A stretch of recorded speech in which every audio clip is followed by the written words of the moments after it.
lakeside apartment in Sydney. In 2018, I moved into a lakeside apartment on the outskirts of Sydney, Australia. It was a modern two-bedroom place with large windows overlooking the tranquil water. This was supposed to be a fresh start for me and my two children, Tom and Lily, after the turmoil of the past year. The neighborhood was quiet, and the view was breathtaking. Every morning, the lake shimmered under the rising sun, and the evenings brought soothing sounds of water lapping against the shore. Felt like a sanctuary, a perfect place to heal and rebuild our lives. One ordinary afternoon, while shopping at the local supermarket, I wandered into the toy aisle. Among the colorful boxes of games and puzzles, a dark, worn-looking Ouija board caught my eye.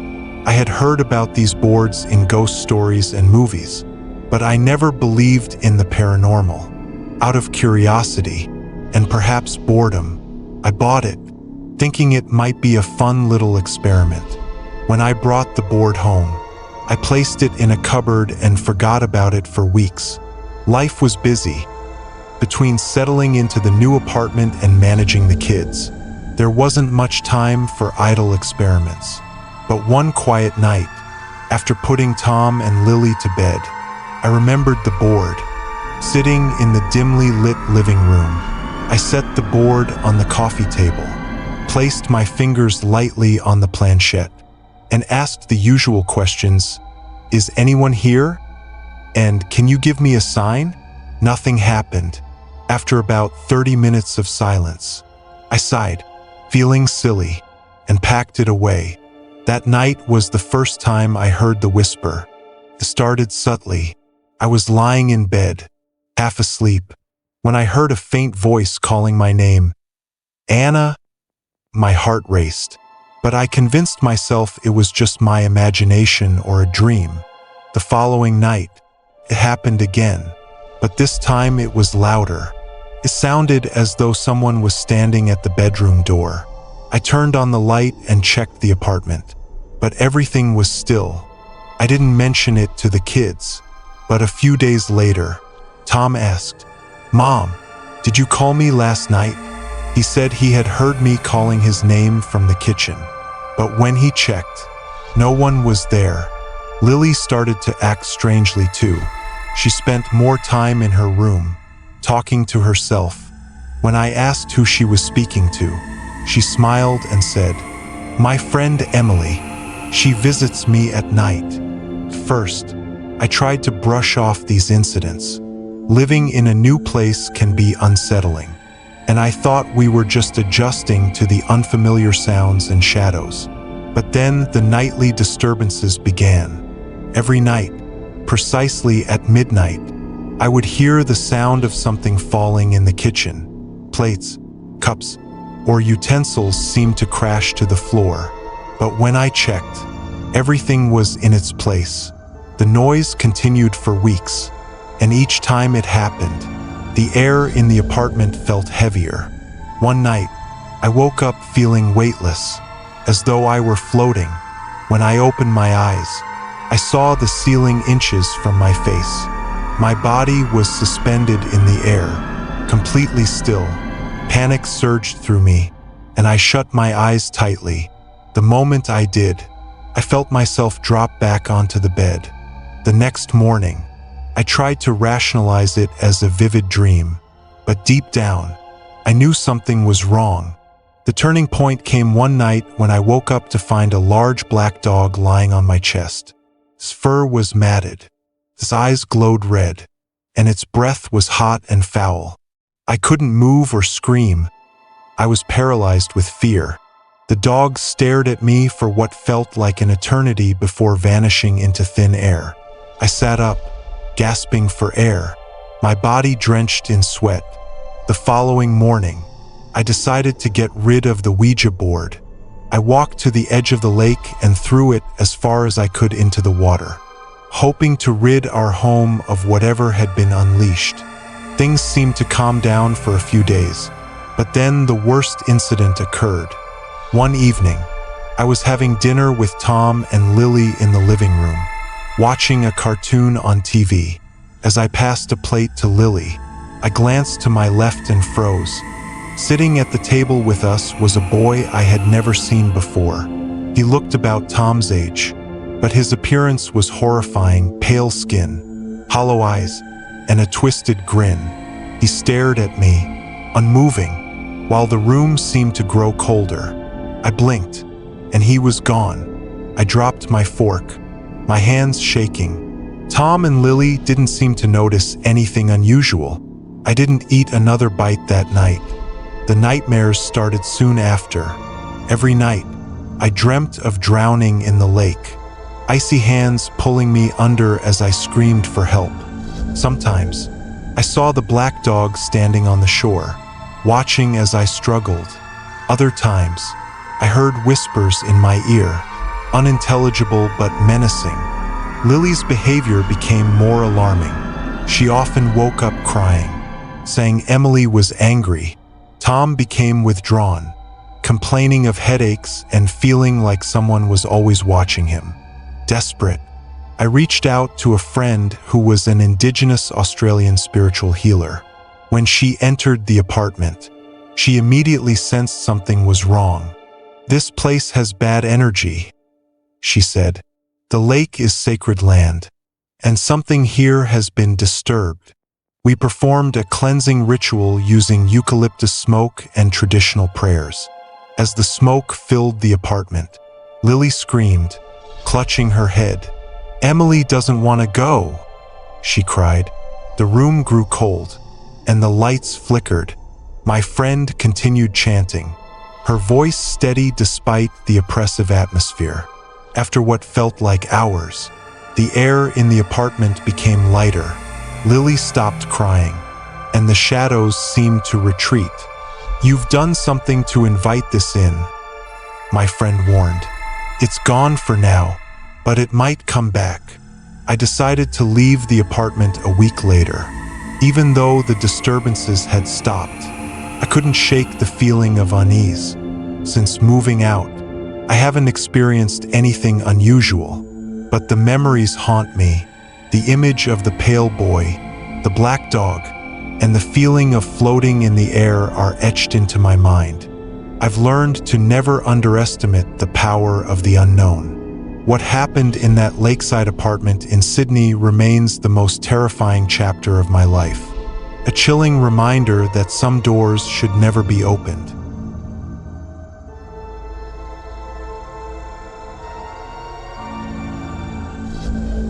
Fateful night at Sydney Hospital.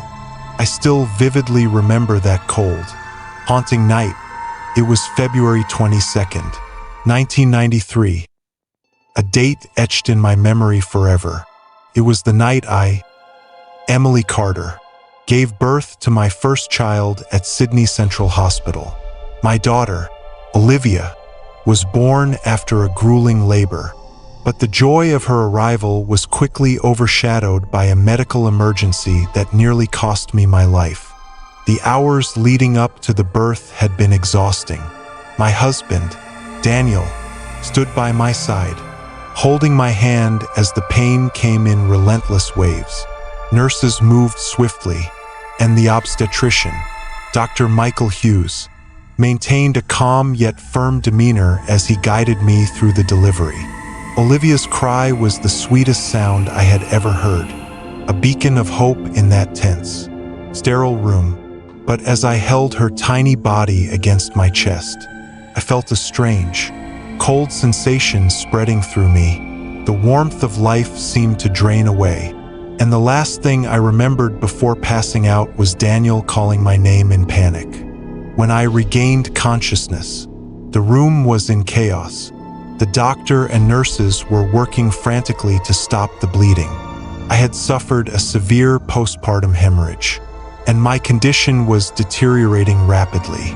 Dr. Hughes leaned over and explained the situation to me with a tone that betrayed his concern. "Emily, you're losing a lot of blood. We're trying everything we can.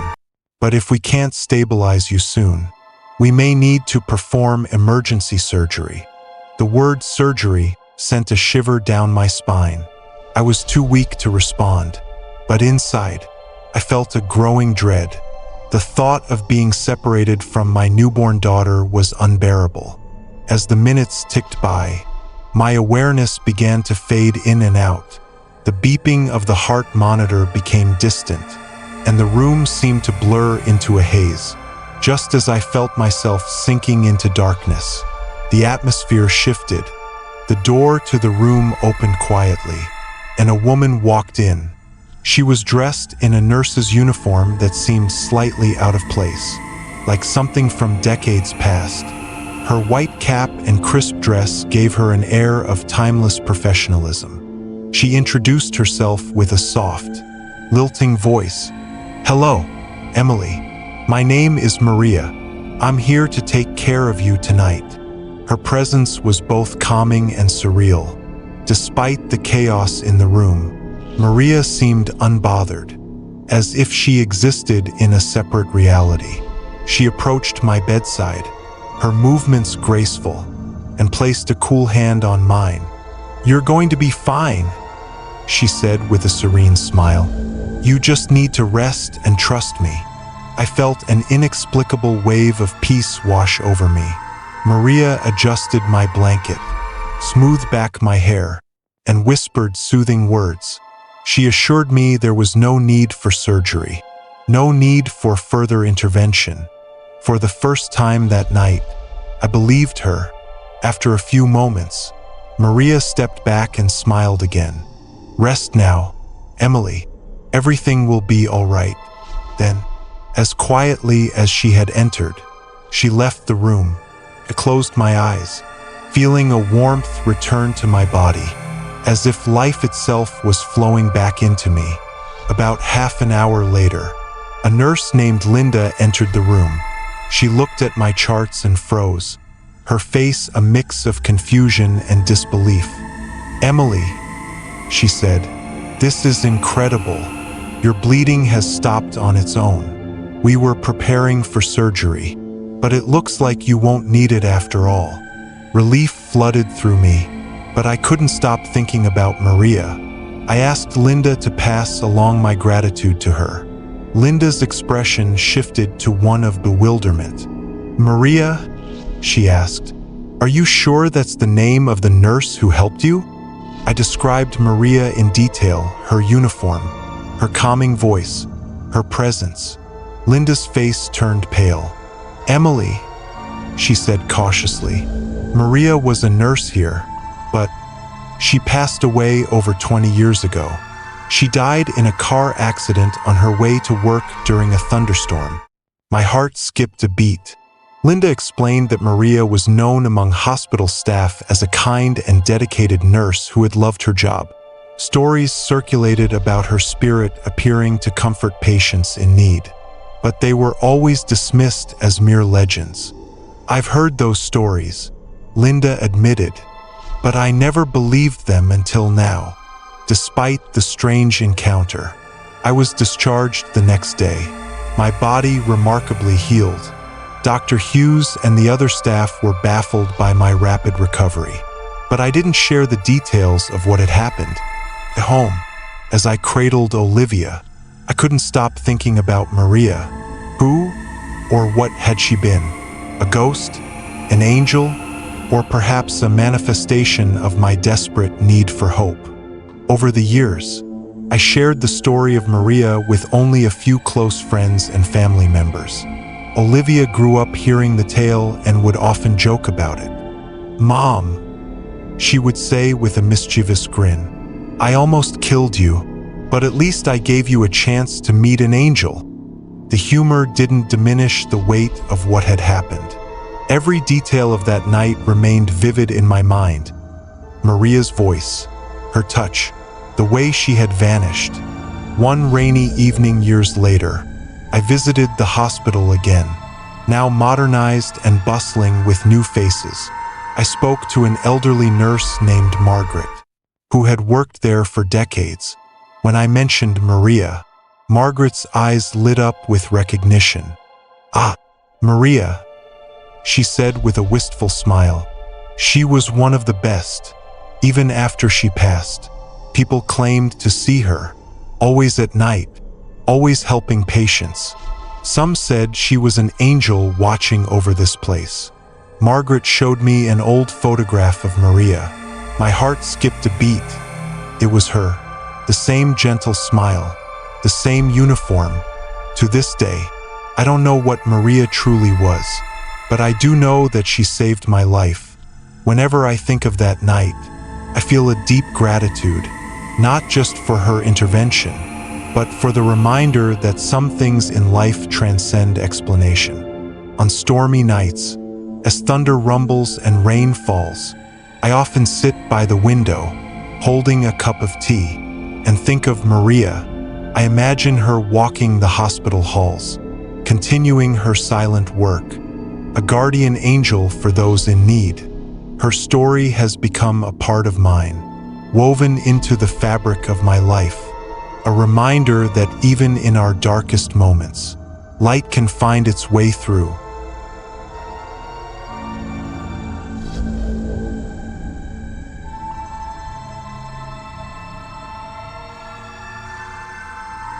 The old house and the mysterious hands. Our family moved into a new house when I was 10 years old.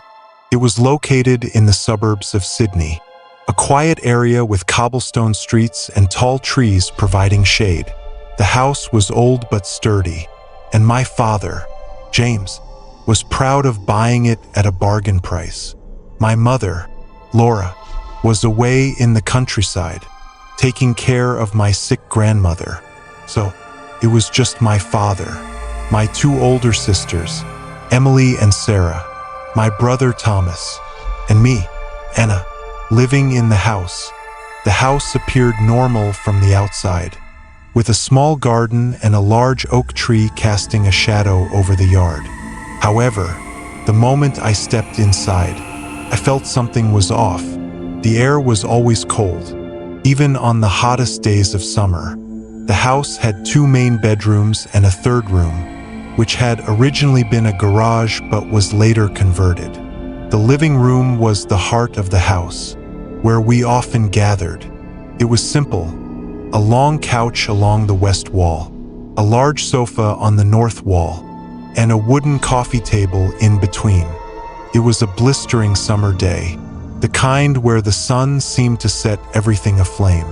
We all retreated to the living room, where an old fan was buzzing noisily. My father had left early for work, and Thomas was sleeping in my father's bedroom. Emily was lying on the large sofa, draped under a thin blanket, staring at the ceiling. Sarah, as usual, was sitting at the edge of the sofa, teasing and poking Emily for fun. I stood nearby, watching my sisters playfully argue. After standing for a while, my legs grew tired. I should have sat somewhere else, but instead, I climbed onto the armrest of the long couch, a place we were strictly forbidden to sit on because it was unstable. I perched on the armrest, my legs swinging back and forth, watching my sisters laugh. But then, as both Emily and Sarah turned away from me to tease each other, something unexplainable happened. I felt it cold, firm hands pressing down on my shoulders. The touch was so icy it sent chills down my spine. Before I could turn to look, the hands shoved me off the armrest with great force. I fell hard, my back slamming into the corner of the wooden coffee table. A sharp, searing pain coursed through me, and I screamed in fear and agony. Emily leapt off the sofa and rushed to help me up, her voice filled with panic. "Anna, are you okay? What happened?" Tears streaming down my face. I pointed to my shoulders and stammered through sobs. "He pushed me." Emily and Sarah froze, exchanging terrified glances. Who pushed you?" Sarah asked, her voice trembling. I didn't know how to explain. I just knew it wasn't anyone in the room. Emily lifted my shirt to check my back, and both sisters gasped. There, stretching from my shoulder down to my lower back, was a long, dark scratch, red and bruised. as though left by sharp claws. After that day, I refused to stay in the house alone. Even for a moment, Emily and Sarah became cautious as well, their usual playfulness replaced by a quiet unease. But the strange occurrences didn't stop. At night, we often heard the faint sound of footsteps in the hallway, even though everyone was asleep. Sometimes, there was a soft knocking at the door, but no one would be there. One night, as I lay in bed, I heard a whisper close to my ear. "Leave." I opened my eyes, my heart pounding, but the room was dark and empty, yet I could feel someone watching me from the shadows. One day, my mother returned home and struck up a conversation with our elderly neighbor, Mrs. Margaret. I overheard their exchange and felt a chill run down my spine. "That house has a history," Mrs. Margaret said gravely. "Years ago, a boy named Liam lived there. He died in an accident right in the living room. Fell and hit his head on the coffee table. The coffee table, our coffee table." Mrs. Margaret went on to explain that Liam's family had moved out shortly after the tragedy, unable to bear staying in the house. The pieces clicked into place. The cold hands, the scratches, the eerie presence, it all pointed to Liam. One night, Emily had a vivid dream. She described it to us the next morning with an expression of unease. "I saw a boy," she said. "He was thin and pale, wearing old clothes. He stood in front of me and said, 'This is my house. Don't ruin it.'" The boy disappeared after delivering his message, leaving Emily with a lingering sense of dread. Desperate for peace, my mother invited Father Joseph, a local priest, to cleanse the house. He brought a crucifix and holy water, moving room to room while reciting prayers. When he reached the living room, he paused and placed his hand on the coffee table. His face grew solemn as he murmured, "This spirit is trapped. We need to set it free." Father Joseph's prayers grew louder, and suddenly, a cold wind swept through the room. The lights flickered, then dimmed entirely before returning to normal. After the ritual, the house seemed calmer. The strange noises stopped, and the oppressive atmosphere lifted. But I couldn't shake the feeling that something, or someone, was still there.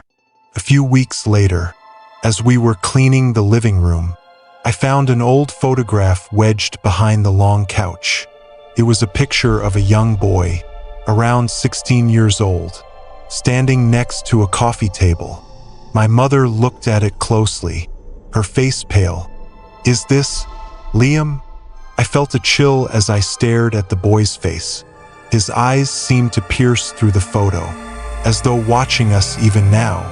That night, as I drifted off to sleep, the whisper returned, soft but unmistakable. "Don't forget me."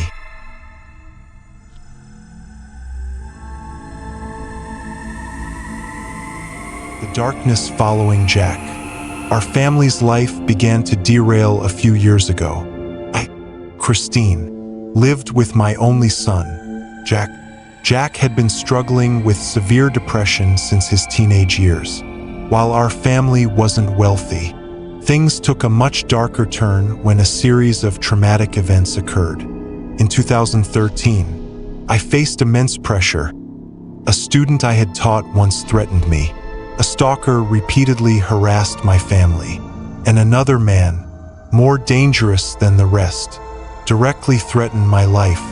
That man later killed someone but was released due to self-defense claims. The stress and fear led to my first minor stroke in October of that year. Though I tried to hide my fragility, Jack noticed everything. It was the moment he began spiraling into a deep depression. Things worsened day by day. Jack, once a bright and promising child, sank deeper into despair. One November evening, Jack was invited to spend the night at a close friend's house. I hoped this change of scenery would lift his spirits. That night, Jack and his friends played cards against humanity. The laughter echoing from their game was a sound I hadn't heard from him in months. However, as the house fell silent with everyone asleep, Jack heard something strange. A girl's laughter coming from the living room. It was light and eerie. Jack knew for certain that no one else was awake. The laughter moved from the living room to the bedroom where he was staying. Instead of being afraid, Jack felt curious. He told me he sensed the presence of a girl, someone shy and close to his age. Strangely, instead of avoiding her, Jack invited her into our home. First, I didn't notice anything unusual. Jack seemed happier, as if the girl's presence gave him some sense of companionship. However, the signs of her intrusion began to show. The atmosphere in our home grew heavier. I often felt a chill on my back, like someone was watching me. Jack mentioned that the girl often spoke to him at night, but their conversations no longer comforted him like before. Jack's health began to deteriorate. He had to constantly switch medications, each adjustment putting more strain on his liver. By early February, his body was so weakened that he needed hospitalization. Even after a week in the hospital and 6 weeks of intensive therapy, Jack still heard her voice. The girl's voice had grown faint but persistent, clinging to him like a shadow.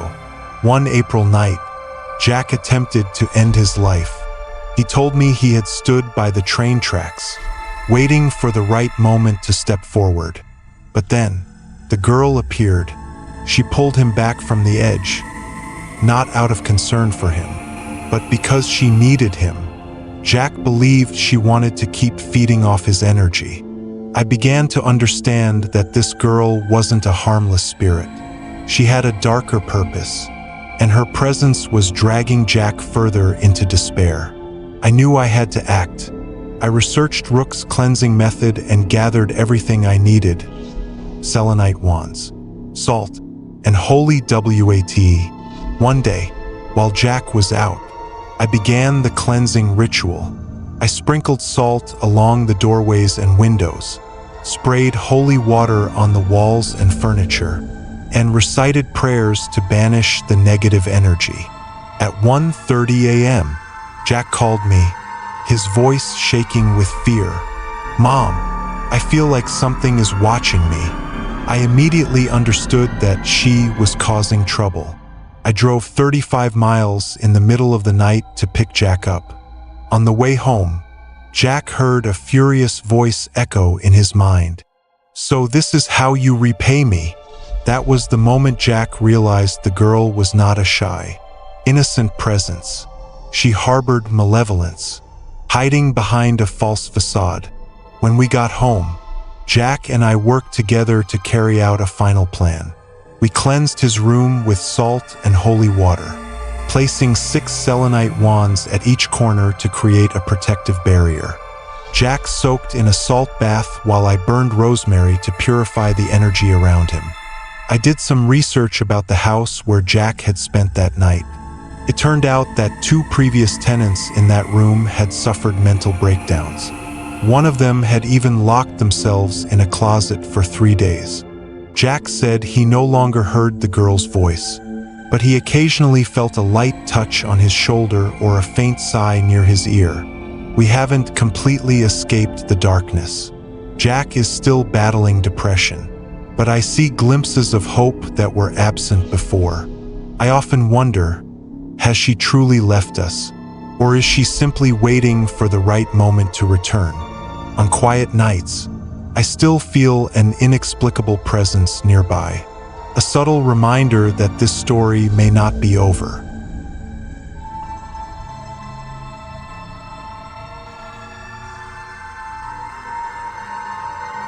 Thank you for spending your time with us tonight, exploring these mysterious and spine-chilling stories. If these tales have sparked your curiosity or left you with unforgettable feelings, don't hesitate to share your thoughts in the comments below. And if you've had similar paranormal experiences that you'd like to share, Feel free to send your story to the email address provided in the description. Who knows? Your story might become part of our journey into the spiritual world in a future episode. Don't forget to hit like, subscribe, and turn on the notification bell so you won't miss any of our haunting tales. See you in the next episode, and remember, always keep a light by your side.